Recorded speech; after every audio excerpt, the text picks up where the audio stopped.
Di ruang kelas ini, setiap hari adalah sebuah perjalanan.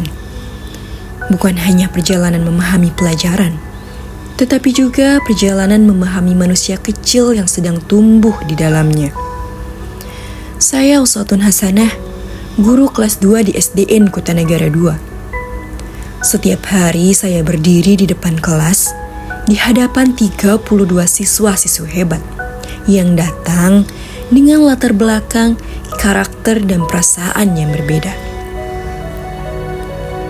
Saya menjelaskan materi, menulis di papan tulis, mengarahkan langkah demi langkah pembelajaran. Dan di hadapan saya, ada mata-mata kecil yang berusaha memahami pelajaran. Ada yang cepat menangkap, ada yang masih bertanya dalam diam, dan ada yang berjuang dengan caranya sendiri.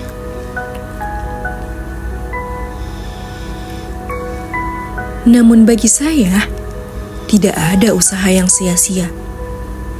Karena setiap goresan pensil mereka adalah bukti bahwa mereka sedang belajar, sedang mencoba, dan sedang tumbuh. Dan di momen itu, saya selalu percaya bahwa setiap usaha sekecil apapun layak untuk dihargai dan diapresiasi. Namun, tidak semua hal di kelas berjalan sesuai rencana. Kadang, hal kecil bisa mengubah suasana dalam hitungan detik. Satu kalimat yang terlontar tanpa pikir panjang menyentuh hal yang paling sensitif bagi seorang anak.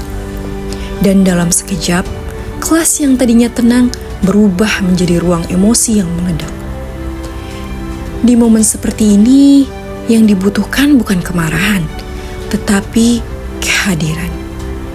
Saya memilih untuk mendekat, bukan meninggikan suara, tetapi merendahkan hati untuk memahami. Saya mengarahkan anak ke sebuah ruang sederhana. Pojok tenang. Bukan untuk menghukum, tetapi untuk memberi ruang. Ruang untuk bernafas, ruang untuk berhenti sejenak dari ledakan emosi. Dalam diam, perlahan emosi itu mulai mereda. Tangis yang awalnya keras berubah menjadi isak yang pelan. Dan di titik itu, anak mulai kembali mengenali dirinya sendiri. Saat ia berkata bahwa ia sudah tenang, saya hanya menguatkan dengan satu hal sederhana. Terima kasih, kamu sudah berusaha menenangkan dirimu. Karena setiap anak berhak untuk merasa didengar dan dihargai. Dan di saat hati mulai pulih, kata maaf akhirnya keluar. Bukan karena dipaksa, tetapi karena mereka memahami, saling memaafkan, dan saling memulihkan. Dan kelas pun kembali menjadi ruang belajar. Namun kali ini, dengan hati yang lebih tenang dan makna yang lebih dalam.